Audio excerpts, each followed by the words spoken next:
Hi and welcome to lesson number 1. In this lesson we'll have an overview of chords and chord symbols. Much of what gives gospel music its unique sound is the way that it uses harmony and chord progressions. This video will cover chord construction and chord symbols and will help you to get the most out of future videos. But this video here assumes that you know your major and your minor scales and that you understand intervals, for example major third or minor seventh. So let's start by talking about basic 3-note chords, otherwise known as triads. Gospel music is much like other Western music in that it uses triads, the 3-note chords, as the smallest complete unit of harmony. Now single notes, also known as unison, and 2-note chords, also known as dyads, are certainly possible, but they always constitute incomplete versions of larger chords with at least 3 notes, or even possibly more. Because of this, gospel pianists must be well versed in triads. They are the building blocks of more complicated chords. Let's start by discussing triad formation and inversions. We create triads by adding a third and a fifth above a fundamental note called the root. This can be done with each note in a major or a minor scale. So we'll start by looking at the C major scale and building triads on every note of the C major scale. You can also think of this as stacking 2 thirds, one on top of the other. So when we start with C major, we have C, E, G. C is our first note. The next note in the scale of C is D. And on top of that we have D, F, and A. The next note in the C major scale is E. And then we have E, G, B. Next note is F, F, A, C. The next note is G, G, B, D. And the next note is A, C, E. And then the next note is B, B, D, F. Now we're only using the notes inside the C major scale, as you can see. And the last one is C, which is going to be C, E, and G. Okay, I know this is very basic at the moment, but we have to make sure that we understand the fundamentals so we can build on top of that in future videos. And I want to make sure that everyone is up to speed and caught up. Now for each of the 8 triads I just demonstrated, the bottom note was the root, the middle note was the third, and the top note was the fifth. This arrangement with the root at the bottom is known as root position. Now it's also possible to flip or invert the order of notes. And I'll demonstrate that. So let's take C for example, which was C, E, G. It's possible to play this as E, G, and C by taking the C and flipping it to the top and playing the C that's an octave higher. So we have E, G, C. We can do the same with the other triads. So think back to the D. We had D, F, A. If we flip that to the top, flip the D to the top, the root to the top, we have F, A, D. Okay, so you can probably work out the rest of them, but I'll do them quicker. So we have E. It's going to be G, B, and then E. F is going to be A, C, and F. G major is now going to be B, D, and then G at the top. A is going to be C, E, and then A at the top. B is going to be D, F, and then B at the top this time. And of course we're back at C, and C is going to be exactly the same, E, G, and C at the top. Now we moved each root note up an octave while leaving the third and the fifth where they were. This arrangement with the third at the bottom is known as the first inversion. With the 3-note chord we can invert the order once more. So now this time, instead of having the third at the bottom, we'll have the fifth at the bottom. So starting with C, and root position was C, E, G. First inversion was E, G, C.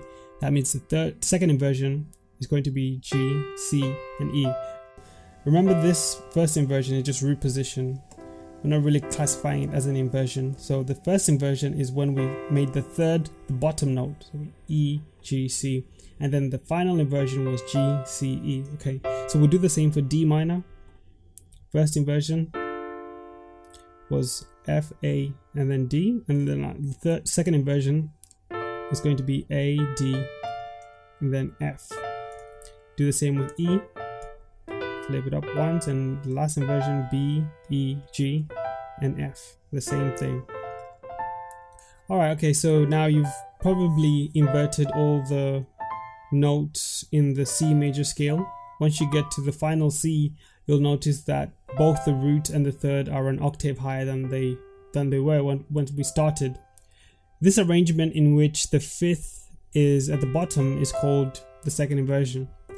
If we tried to invert this one more time, we would simply go back to root position, but with everything just being an octave higher. I'll just demonstrate that for the C note.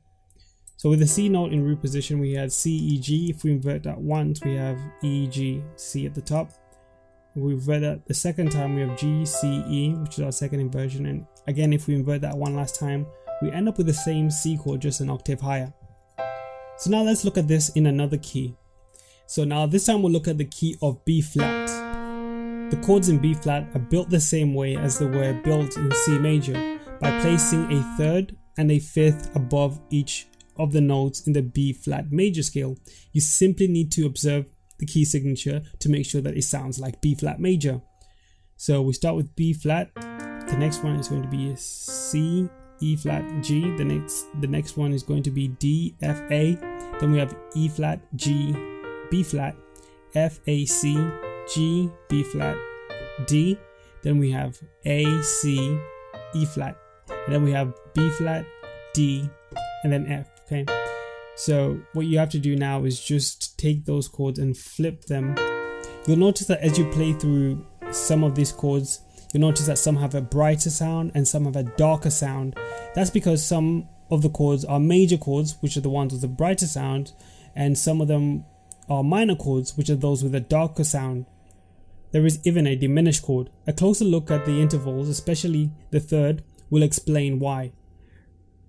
Okay, so now let's look at chord quality and scale degrees. So if you look at the screen now, you'll see that here I've got the B flat major scale displayed. However, I've marked the B flat major scale with either a capital M. I've marked each note at the start with either a capital M and given it a number. The capital M stands for major. It represents the quality, and the number stands for the scale degree, so which is a position within the scale, i.e. first note, second note, third note, and so on. Notice that the last pair is the same as the first, but an octave higher. Also notice that the major thirds occur on the first, the fourth, and the fifth scale degree. All of the others are minor thirds. So in the scale of B flat, we have B flat major, we have C, it's a minor, D, it's a minor, 4 major, 5 which is F major, 6 G, G minor, 7, this is the odd one. Okay, we'll leave this one for now. And then we have B flat, which is a major. All the fifths except one are perfect fifths.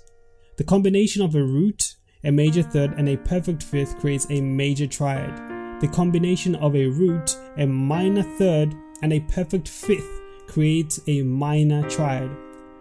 On the 7th scale degree, we have a combination of a minor third and a diminished fifth. Essentially, 2 stacked minor thirds, creating what is known as a diminished chord. The distinction between major and minor and diminished is known as the quality of a chord. You'll see in the demonstrated example that major triads are found on the 1st, the 4th, and the 5th of the scale. So they're found on the 1st, 4th, 5th scale degrees. Minor triads are found on the 2nd, 3rd, and 6th scale degree. The triad found on the 7th scale degree is a diminished chord. Okay, now let's look at Roman numerals. When talking about the quality of a chord and the scale degrees of its root, we can combine the two pieces of information by using upper and lowercase Roman numerals. See, I've done this in the scale of D. For the first one, we have a capital I. The Roman numeral itself indicates the scale degree of the root, and the upper or lowercase the Roman numeral represents the quality. For example, uppercase is major and lowercase is minor. And lastly, the diminished chord has a small circle indicating diminished. This helps us identify the chords even when they come in a different order and are in different inversions. So we'll look at a progression in the scale of F. The first one is 1, next one is a diminished, then we have a third, we have a 6th, we have 2, we have 4, then 5, 1, 5, and then 1.